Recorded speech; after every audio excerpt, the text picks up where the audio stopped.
Pour ceux qui ont débarqué, du coup, on va parler de l'aide sociale à l'enfance et après on va mater le documentaire un jour peut-être sur le rap alternatif. Ça va être super, ça va bien nous détendre. Ok, super. Gérard Bass, il a présenté une émission sur Game One. Gérard Bass, c'est genre le mec bourré là. What the fuck. Ok, let's go à la suite. Alors, bon, vous êtes pas prêts, hein. Tous les trigger warnings possibles et imaginables. Ça va être violent, je vous préviens. A priori, c'est parti, putain. Si les gens savaient, Nicolas, éducateur de l'aide sociale à l'enfance. L'état de l'aide sociale à l'enfance est sans doute l'un des plus gros scandales de notre pays. La maltraitance institutionnelle y découle du manque de moyens liés au fait que les gouvernements successifs se moquent des enfants qu'on y accueille. Nicolas C. prend la parole aujourd'hui pour raconter ce qu'est son quotidien comme éducateur en protection de l'enfance. Et il ne mâche pas ses mots. Je m'appelle Nicolas, j'ai 31 ans et je suis éducateur en protection de l'enfance, en foyer plus précisément. J'exerce depuis maintenant 7 ans, même si en ressenti j'ai l'impression que ça fait déjà 10 ou 15 ans, tellement les journées sont intenses et s'enchaînent, tellement on se heurte aux mêmes difficultés, aux mêmes défaillances, aux mêmes échecs. Le niveau de défaillance de maltraitance de l'aide sociale à l'enfance aujourd'hui est intolérable, tant il nie implacablement le bien-être de ce qui constitue le sacré de notre société, l'enfant. Il n'est plus possible de se taire devant la violence institutionnalisée de l'État, cet ogre qui dévore ses propres enfants. Comment vous exposez l'ensemble des dysfonctionnements de l'ASE de manière synthétique et accessible? Il y a tant à dire, malheureusement. Le plus simple est sûrement de vous parler d'un cas concret qui m'a pesé, celui de Maria. Maria a pour parent un père démissionnaire inadapté et une mère atteinte de pathologie psychiatrique qui a pris la poudre d'escampette à l'aube de ses 2 ans. Elle a une grande sœur, Inacia, d'1 an son aînée, plus 4 frères et sœurs que sa mère aurait eu d'autres unions, mais qu'elle ne connaît pas. Un jour, j'ai l'ancienne assistante familiale, FA, au téléphone, qui me raconte que la mère a fui le domicile, abandonnant les petits au père, lui, pur père démissionnaire, violent et maltraitant. Les petites étaient livrées à elles-mêmes. On les aurait retrouvées le soir, demandées à la pizzeria du coin, du haut de leurs 4 ou 5 ans respectifs. C'est peu après qu'elles sont accueillies par Madame A et son mari. Le couple devient pour elles des figures parentales, et elles trouvent chez eux une famille dans laquelle grandir. Jusqu'ici, tout va bien. Mais l'important, ce n'est pas la chute, c'est l'atterrissage. J'ai des frissons partout dans le corps. Madame A me conte la suite de l'histoire. Elle avait 6 ans. Je l'ai retrouvée debout sur le canapé. Elle ne bougeait pas. Elle ne répondait pas. Et là, elle s'est urinée dessus. J'ai tout de suite compris qu'il y avait un problème et je l'ai emmenée à l'hôpital. Là, le médecin et la pédiatrie me dit connaître la petite. Qu'il l'avait hospitalisée plusieurs fois à cause de ses crises d'épilepsie, car monsieur n'avait pas le temps de soigner sa fille. Ça lui a abîmé le cerveau, c'est sûr.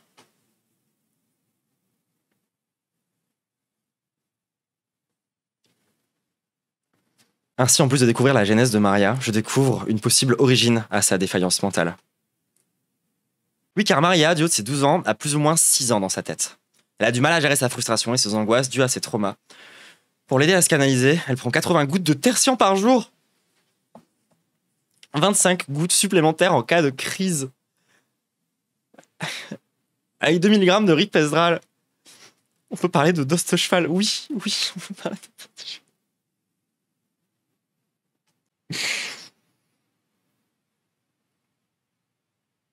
C'est un niveau, c'est de la lobotomie, oui. 80 gouttes de tertian par jour, les gens. Elle a 12 ans. Plus 25 supplémentaires si elle fait une crise. Malgré cela, Maria grandit bien et s'épanouit dans cet environnement familial de substitution. Mais au fil du temps, les troubles de Maria prennent de l'ampleur et sont de plus en plus difficilement gérables pour les personnes de bonne volonté, mais n'ayant pas les moyens pour accueillir de tels profils. La rupture est consommée le jour où, à 12 ans, Maria tend un bébé par la fenêtre. Panique à bord, l'assistante familiale ne peut plus l'accueillir. Ça fait trop. Il faut trouver un lieu d'accueil. Vite. Malheureusement, impossible de trouver une autre famille d'accueil, dont le nombre se réduit comme un pot de chagrin. Pour ce genre de profil, et les lieux de vie destinés à ces, entre guillemets, incasables, sont peu nombreux. Ce sera donc un foyer, ou une MEX, dans le jargon. Quoi de mieux pour un groupe de 12 enfants âgés de 6 à 12 ans, dont un tiers est porteur de déficience, de troubles du comportement ou de retard de développement pour accueillir un tel profil. Pour une enfant qui a la corpulence d'une jeune adulte et qui a déjà posé des actes de violence sur des plus petits qu'elle. Tout cela encadré par un éducateur, le matin et 2 le soir. Vous voyez les gens, 20 gouttes de tertian, moi je suis déjà un zombie. Hein. Et moi mon cerveau il a fini d'être développé. Hein. En fait genre, Ça me fait penser à pas mal de profils de sœurs trans qui sont passées par la pédopsychiatrie que j'ai pu rencontrer. Symptômes très concrets du manque de moyens, la pénurie de lieux d'accueil adaptés, de places disponibles et de professionnels. Donc à la fin, des modalités d'accueil qui ne permettent pas de garantir la sécurité et le bon développement de tous les enfants. Bien au contraire, la surpopulation et le manque d'encadrement abîment les enfants un peu plus qu'ils ne le sont déjà. Car seulement 2 adultes pour 12 enfants, avec des carences affectives, des troubles de l'attachement, un besoin d'attention massif, un besoin de cadre, c'est du soin en moins, c'est de l'attention en moins, c'est de l'affection en moins. On l'a toujours dit. C'est trop et on cherche toujours à nous mettre plus, alors que nous coulons et que nous tentons de garder la tête des enfants hors de l'eau. Je m'adresse aux parents. Connaissez-vous la charge de travail que représente déjà un seul, voire 2 enfants à 2? Alors imaginez 12 enfants à 2. Des enfants pas faciles en plus. Et ils ont besoin d'attention, massivement. Ce sont des enfants esquintés par la vie. Alors qu'il faut en plus les rafistoler. Oh, bizarre le vocabulaire, mais c'est des médecins. Hein. C'est psychiatres. Hein. Maria est une enfant abîmée par son discours. Les traumas s'accumulent. Abandon maternel, carence affective, carence alimentaire, carence de soins, santé, etc. Violence physique, entre parenthèses, violence éducative. Psychologique, abandon en forêt, cadeau de la part du père avant la disparition pour 6 mois. Tout cela matérialise par une quête affective constante. Des réactions inadaptées par la relation à l'autre. L'un des principaux symptômes de Maria est la somatisation. Entendez par là la matérialisation de ses souffrances psychologiques en symptômes physiques. Donc qu'est-ce que cela veut dire concrètement? Pour un non-initié, ça veut dire beaucoup de douleurs inexplicables. Maria a toujours mal quelque part. Partout. Tout le temps. Dès qu'elle est insécure, dès qu'elle n'a pas l'attention sur elle. J'ai mal, soigne-moi, emmène-moi aux urgences. Je peux plus marcher. Il me faut une attelle. Et ces demandes de soins peuvent être plus explicites. Comme la fois où j'étais déjà occupé à faire les devoirs avec 4 enfants et qu'elle s'est mutilée l'avant-bras avec des ciseaux pour que je la soigne. Et donc que je sois avec elle. Que je m'occupe d'elle. Je vous rassure, cela peut aller plus loin. Maria s'est déjà mis sur la route face aux voitures. Plus quelques sauts par la fenêtre, par-ci ou par-là. Tentative de S ou acte désespéré pour avoir notre attention. Je ne sais pas sa réponse à ce comportement. C'est tant mieux si je meurs, je m'en fiche de mourir. Je vous rassure encore, ce n'est pas la première ni la dernière fois que nos enfants tiennent des propos dépressifs, suicidaires, font des tentatives de suicide ou finissent par se donner la mort. Vous comprenez donc l'importance de canaliser les demandes de Maria. Combien des fois j'ai dû courir chez le médecin à la pharmacie, abandonnant ma collègue seule avec les 11 autres enfants. Je revois encore toutes ces fins de crise où elle s'effondre en larmes, pleurant sa tata qui lui manque. Sa sœur hurlant de désespoir de ne pas avoir de famille et d'être en foyer. Et c'est là son désespoir. Et par détresse, elle peut passer de victime à agresseuse. C'est des situations qui sont horribles. Pour avoir un peu connu des situations similaires, pas moi personnellement, c'est une sensation qui est abominable d'avoir un de tes gamins genre qui a un trouble et qui s'en prend violemment à un moment de la famille, tu vois. Genre les gens, ça peut vous baiser toute votre vie, pour toujours. Parce que les enfants qu'on considère comme dangereux ou comme fous, vous vous rendez pas compte de la violence qu'ils prennent dans la gueule. Hein. Je pense pas que ça me ramènerait autant face à ma propre impuissance face à ces situations-là et tout. Oui, car le risque également, c'est que toute la souffrance déborde et se transforme en violence contre elle, comme je l'ai exposé ici, mais aussi envers les autres. Les fameuses crises, par ici crises entendons insultes, coups, morsures, portes qui claquent, mobilier jeté, menaces de mort, armes par destination, mise en danger, auto-agression, discours suicidaire. Envers les adultes, mais aussi envers les enfants. Je me rappellerai toujours cette fois, revenant de repos, où mon collègue m'attrape à mon arrivée. Nico, t'es au courant de ce qui s'est passé? Maria a fait une crise. Elle a poursuivi le petit Thomas avec un morceau de verre en pointe, une scène de film d'horreur. Et là, la scène se matérialise devant mes yeux.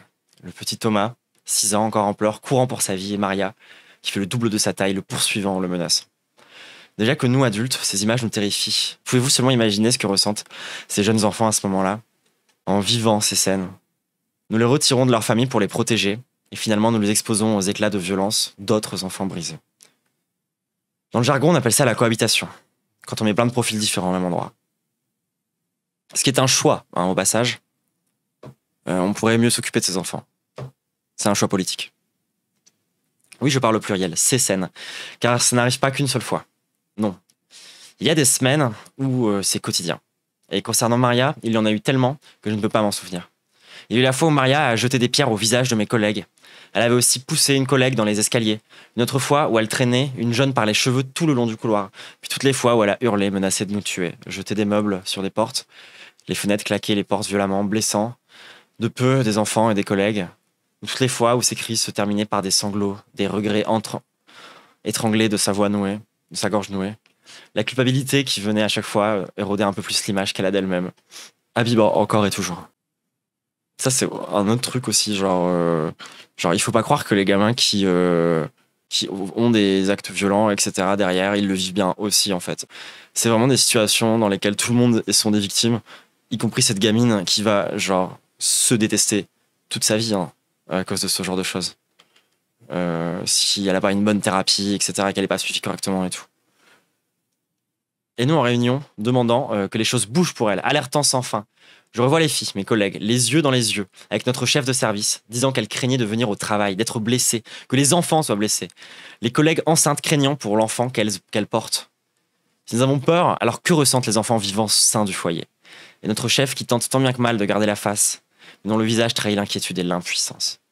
Oui, l'impuissance, c'est aussi la culpabilité. C'est ce qu'on ressent quand on assiste à ce spectacle macabre, cette morbide pièce de théâtre, dont nous sommes tous des acteurs fous, forcés de continuer à jouer, car si nous arrêtons, qui va s'occuper de ces enfants? Alors la représentation doit se poursuivre. Nous perpétuons ce système et nous y participons pieds et poings liés, la larme à l'œil, l'âme meurtrie. Car malgré nos appels à l'aide, nos alertes, nos coups de gueule, aucune réponse n'est apportée. L'écho de nos plaintes s'éteint au département, ou tout du moins aux oreilles de celles et ceux qui font mine d'écouter. Qui se soucie des Gavroches et des Cosettes, hormis nous? Je me revois discutant de tout ça avec mon directeur. Olivier, le département n'agira que tant qu'il y a... Quoi? Olivier, le département n'agira que quand il y aura un enfant blessé ou pire. Oui, c'est ça, Nicolas. Mais vous vous rendez compte que même d'un point de vue strictement capitaliste, même d'un strict point de vue genre purement froid, calculateur et fils de pute, tu vois, même là, ça va coûter moins cher au département de s'occuper de la situation avant qu'un enfant soit blessé, en fait. Genre là, c'est vraiment juste qu'il s'en branle. Oui, c'est ça, Nicolas, me répond-il. Lui aussi impuissant, inféodé au département. Lorsque d'une de nos nombreuses décisions sur les dysfonctionnements massifs de l'ASE et de la dégradation des conditions d'accueil, il avait conclu être dépité d'être aux manettes de tout ce bordel. Après, c'est vrai qu'ils font rien même quand un enfant meurt, hein. C'est bien de dire ça, mais au final, lorsque les enfants ils meurent. Ah oui, d'ailleurs, les gens. Lorsque je vous dis que justement, je vois quelqu'un dire. Alors oui, c'est juste un faute de Cassos, exactement. Et c'est pour ça que moi, je déteste du plus profond de mon cœur l'expression Cassos.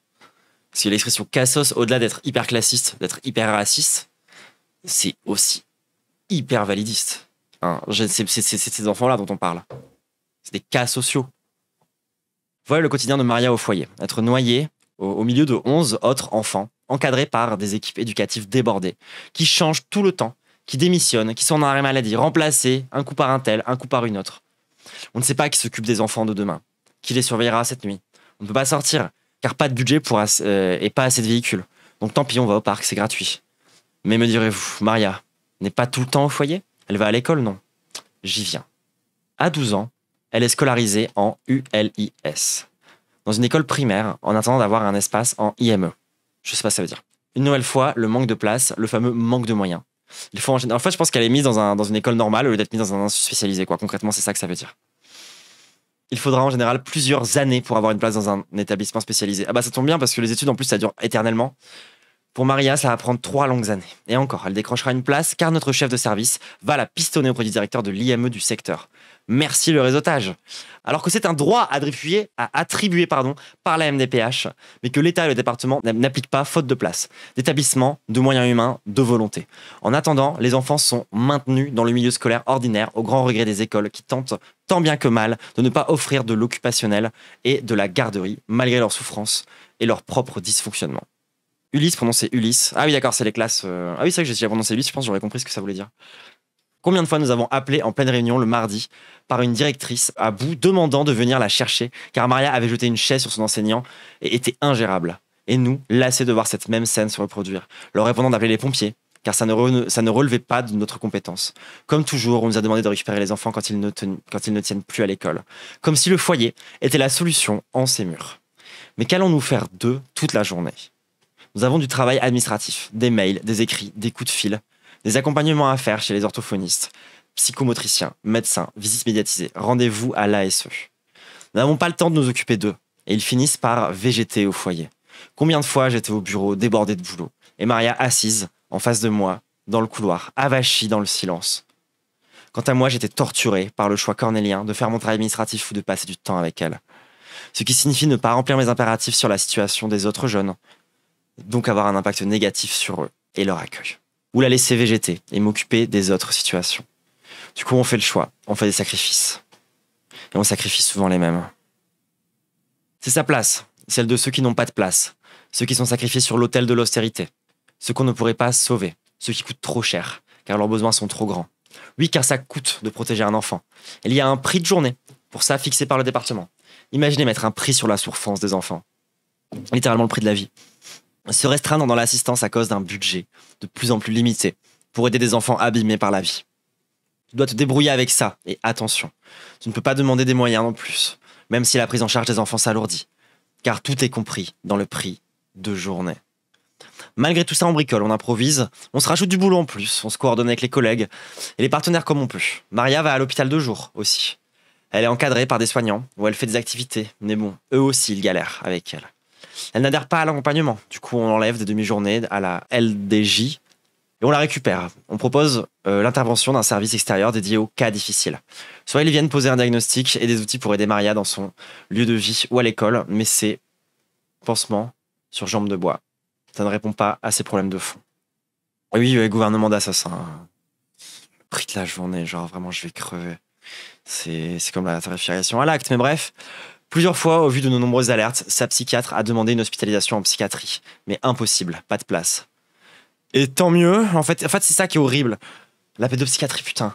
Cette réponse, je l'ai eue pour Maria, mais aussi pour tous les autres enfants que j'ai accompagnés aux urgences, les jours de grande crise, les enfants en détresse psychologique, dont les mots ne peuvent être pris en charge, car les services sont déjà débordés, et on réserve les places au pire des cas. On n'hospitalise que s'il y a tentative de suicide. Mais que se passe-t-il quand on laisse des situations de souffrance moindres perdurer sans les prendre en charge? Elles deviennent des cas d'urgence et on entre dans un cercle vicieux où on ne gère que des urgences. Cas difficile, on parle d'être humain. Oui, on parle toujours d'être humain, tout à fait. Et alors, que se passe-t-il? Le département lui trouve une place dans un lieu adapté à ses besoins? Non. Si bien qu'il n'y a pas de solution, Nicolas. Voilà ce qu'on m'a répondu au département quand j'insistais pour une énième fois. Pour que les choses bougent pour Maria, pour qu'on lui trouve un lieu de vie adapté, un IME, une solution de remplacement, un séjour de rupture, une hospitalisation, un week-end en famille d'accueil, relais une fois par mois, j'en sais rien, mais moi, faites quelque chose. C'est grave ce qui se passe, elle souffre, les autres enfants souffrent, les professionnels aussi. Notre stagiaire m'a dit une fois, tu te bats tout seul, Nicolas. Cette phrase résonne encore comme une claque. Le bras de fer avec le département, c'est David contre Goliath, la fronde et l'aide de Dieu en moi. Cette situation sera une des raisons pour laquelle j'ai quitté l'établissement esseulé, usé à bout. Pareil, quand on parle de situation de suicide assisté, c'est pour des cas comme ça aussi que des gens sont concernés.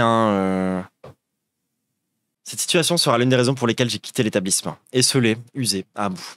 Au bout de cette situation, mais à bout aussi de toutes les autres, de toutes les heures supplémentaires, de tout le temps passé à cogiter, aux gamins à la maison, de la surcharge de travail, des attaques des partenaires, du département sur l'établissement et les équipes, des journées infernales où on court partout et on se plie en quatre car il n'y a personne pour emmener la petite chez le psy, car il faut récupérer un autre, car il est malade, organiser une fête de départ à la va-vite car on a une réorientation sortie du chapeau, fatigué de gérer des crises, des violences entre enfants, fatigué de contenir des enfants au sol, fatigué de rédiger des notes d'incidents jusqu'à 23 heures. Fatigués d'essuyer leurs larmes sans avoir de solution pour tarir leurs pleurs. Fatigués de tout. Fatigués d'être complices de la maltraitance. Voilà pourquoi aujourd'hui je ne prends plus de poste fixe. Que de l'intérim. J'arrive à m'occuper des gosses, je leur apporte un maximum tant que je suis là et je me barre. Tout pour eux, rien pour vous. Mon histoire avec la situation de Maria s'arrête ici. Je culpabilise d'abandonner des enfants et l'équipe même si c'est pour me protéger. J'apprendrai par la suite via mes anciens collègues et les intermédiaires qu'elle a finalement obtenu une place en IME. Enfin! Mais bon, comme je l'avais prédit, le foyer a fini par craquer et elle a atterri en foyer d'accueil d'urgence. Donc sur ce point, rien ne change. Une procédure de délaissement parental est en cours. Ce qui veut dire que les parents n'auront plus l'autorité parentale sur les filles. Et peut-être qu'elles deviendront pupilles de l'État. Cela veut dire qu'elles seront mieux prises en charge par l'État. Ça reste à prouver. Alors que j'intervenais dans un autre établissement, j'ai eu la surprise de trouver Initia, la grande sœur de Maria, âgée aujourd'hui de 17 ans. Elle a grandi depuis la dernière fois quand je l'ai vue. On se sent un peu parent dans ces moments-là, vous savez. Quand on les revoit, qu'on voit qu'ils ont pris en maturité, qu'ils avancent contre vents et marées. Inacia est toujours aussi caractérielle, si ce n'est plus. Elle cherche un patron en apprentissage, elle veut s'en sortir, être autonome, ne rien devoir à personne. Surtout, elle veut s'occuper de sa sœur, ça va de soi. Vous me direz, mais quelle grandeur d'âme tout de même. Elle qui n'a rien, qui n'a aucune famille, qui part sans rien, elle va galérer à s'en sortir, seule, en tant qu'enfant de l'ASE. Elle ne va pas laisser sa sœur sur le côté pour autant. J'admire la résilience et la ténacité de ces jeunes. Je termine ici l'aperçu de l'ASE. Oui, aperçu car il y a beaucoup encore à dire sur la situation de Maria, comme sur celle de tous les autres enfants placés, de tous les autres foyers. Tant de malheurs et de scandales quotidiens qui se produisent à l'insu du peuple français, qui ne devraient pas être, qui n'éclatent pas vraiment, finalement. Tant d'enfances maltraitées, dérobées, sacrifiées sur l'autel de l'austérité. Souvenez-vous à chaque fois que vous entendez quelqu'un dire qu'il faut réduire les dépenses publiques, souvenez-vous que dans le réel, ça se traduit par moins d'argent pour nourrir les enfants, les vêtir, les soigner, les instruire, les cultiver, les divertir, les loger et les protéger. Et j'entends que les nouveaux gouvernements prévoient encore de faire 40 milliards d'économies sur le dos du secteur public, dont le dos de nos enfants. Là où l'État devrait venir au secours de ses enfants, leur offrir le meilleur, réparer l'injustice, il ne fait que feindre de jouer son rôle. Ces enfants sans solution, je les appelle les naufragés de la République.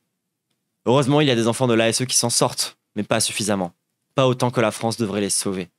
Un quart des SDF sont d'anciens enfants placés. Ils représentent 40% des sans-abri de moins de 25 ans. 40%. C'est pratiquement la moitié des sans-abri. Et sans-abri, c'est pas SDF. Sans-abri, ça veut dire qu'ils dorment dans la rue. Il y a une différence, hein. Sans domicile fixe, tu peux toujours genre squatter chez des potes. Sans-abri, c'est genre tu dors dans la rue. Hein. C'est marrant, j'ai passé, c'est ça l'adrénochrome des vampires. Bah en fait, oui. Bah oui. Les gens qui s'enrichissent sur le dos de quoi, vous croyez? C'est marrant, j'avais vu un clip de Oxfam sur l'évasion fiscale. Vous voulez voir? Ah, je vous préviens, c'est violent.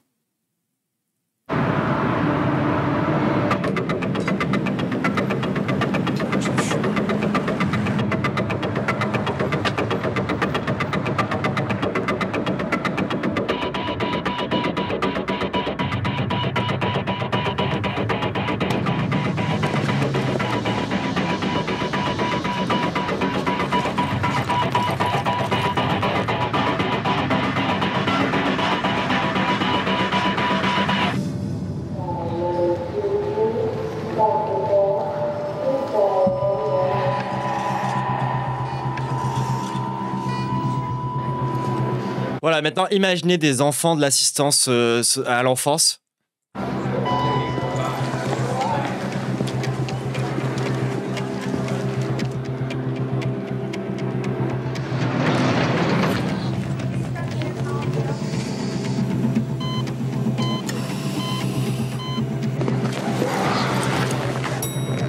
Alors moi j'appellerais plutôt ça le prix du néolibéralisme, mais bon, l'évasion fiscale c'est bien aussi.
On sait où aller chercher l'argent. L'argent qui manque. Hein. Les gens avec des masques blancs, c'est des macronistes, entre autres. Ah, c'est violent. Hein. Ouais, le clip, il est violent, ouais. L'argent, il est quelque part. C'est bête à dire, ça peut paraître un peu bateau, mais ce qu'ils ont besoin, là, ces enfants et ces soignants, c'est de thunes. Conclusion, allons chercher l'argent là où il est, hein, les gens. Je veux dire... et au-delà de ça, il faut qu'on... Moi, je vous l'ai déjà dit, mais il faut beaucoup... Enfin, il faut qu'on réfléchisse à des systèmes alternatifs aussi à tout ça, quoi. Genre, le système de l'ASE, si je le prononce bien, du coup, ne fonctionne pas, tu vois. Genre, moi, je pense que d'isoler ces gamins du reste de la société, c'est une idée terrible. C'est une idée de merde. Genre, évidemment que ça les marginalise. La seule minorité qui menace vraiment la société, c'est les milliardaires. Je suis assez d'accord. Les millionnaires sont pas non plus en reste. Hein.